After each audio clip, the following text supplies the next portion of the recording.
Всем привет! В сегодняшнем видео на примере двух красок от компании Exi разберемся, в чем же принципиальная разница между покрывной и проникающей красками. У меня есть две краски, предоставленные магазином АТК. Это краска Fonda Color коричневого цвета, краска покрывная и краска Base Coat коньячного цвета, это проникающая. Первым нанесем проникающую, значит, обе краски они на водной основе, поэтому нету такого едкого запаха. С проникающими я работаю чаще. Для образца используем такую вот ременную растишку, не окрашенную. Наносить краски лучше пульверизатором или аэрографом. У меня ни того, ни другого нету, поэтому нанесем вот обычным поролоном.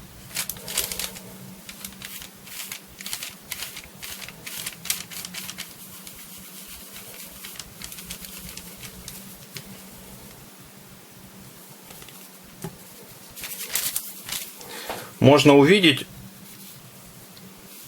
как кожа впитывает краску. То есть проникающая краска, она впитывается, как вода прям в кожу входит.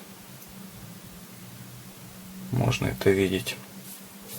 Я нанесу побольше, так чтобы получить более явный эффект. Второй вариант краски Fonda Color. Тоже наношу ее поролоном. Такая она коричневая.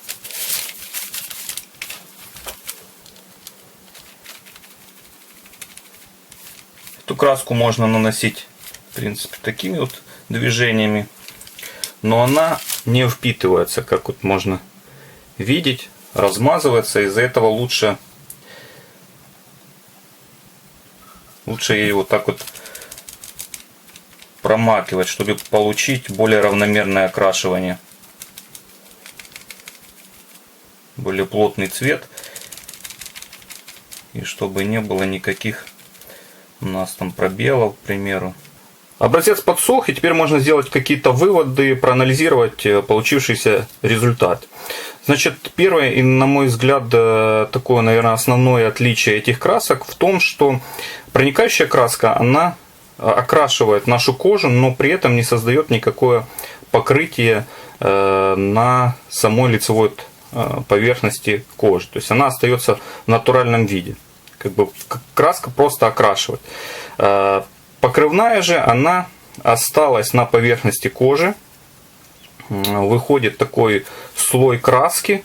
И, возможно, если это все, конечно, наносить правильно, там, аэрографом, допустим, и в несколько слоев, то здесь получится такая какая-то толстая пленка, которая сможет даже закрывать определенные дефекты на коже. Что в свою очередь было бы полезно при ремонте кожаных изделий. К примеру, если там зашпаклевать какое-то повреждение лицевой поверхности вот на коже, и потом это нужно закрасить, то в идеале подойдет именно покрывная краска. Ну и лучше всего показать вот именно воздействие этих красок на кожу уже в разрезе.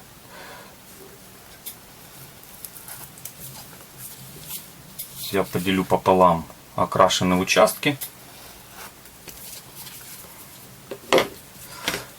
И можно делать анализ. Смотрим. Покрывная краска, она вообще не проникла в кожу. То есть все осталось на поверхности. Ну, это на торец я просто поролоном зашел. То есть можно видеть, вот краска, ну, почти она не проникает в кожу. То есть я думаю, там может какой-то микрон, чтобы зацепиться за лицевую поверхность. То есть никакого проникновения в кожу нету. А у проникающей другая особенность, то есть она наоборот пропитывает кожу, то есть ею можно сделать сквозной прокрас, допустим, если кому-то нужно. Вот. И она вот проникла здесь где-то на миллиметр, наверное. Если бы еще больше нанес, то прошла бы глубже.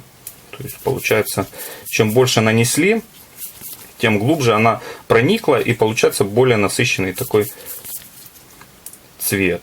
Вот она распределяется по коже более равномерно. Еще одно такое наблюдение, значит, кожа при изгибах, вот, окрашенная покрывной краской, она вообще не меняет цвет, то есть покрытие как было, так и остается одного цвета, нигде там нету никаких пробелов, то есть оно не теряет свою цельность. Могут появляться, конечно, морщинки, вот, но при этом кожа остается одного и того же цвета, как бы сплошного. То проникающая краска, она вот может, допустим, на изгибах осветляться.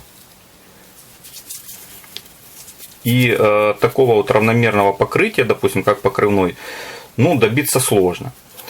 Мне этот эффект нравится, получается окрашивание, особенно если красить вручную. Я думаю, к примеру, если использовать аэрограф, то возможно будет более равномерное покрытие, вот если окрашивать проникающей краской.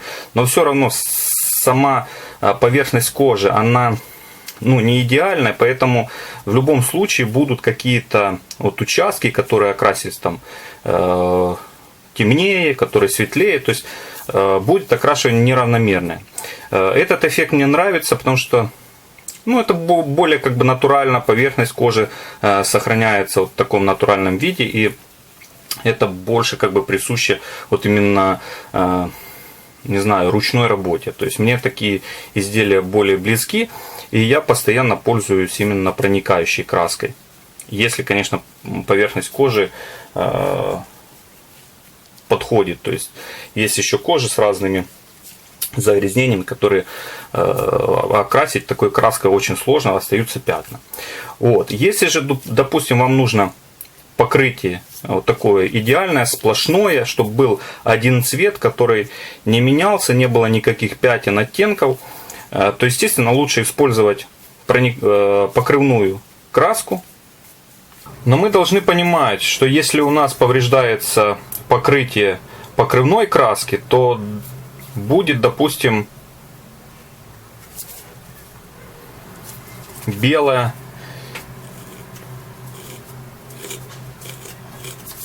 вот, к примеру, будет проявляться чистый цвет кожи, светлый, да, то в случае проникающей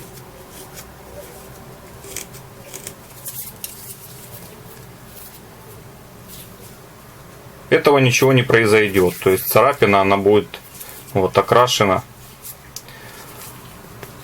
в нашу краску.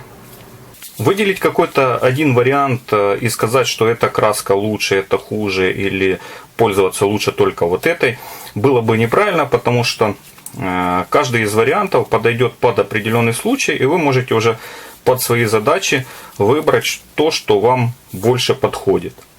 Если видео было полезным, ставьте лайки, подписывайтесь и спасибо за просмотр.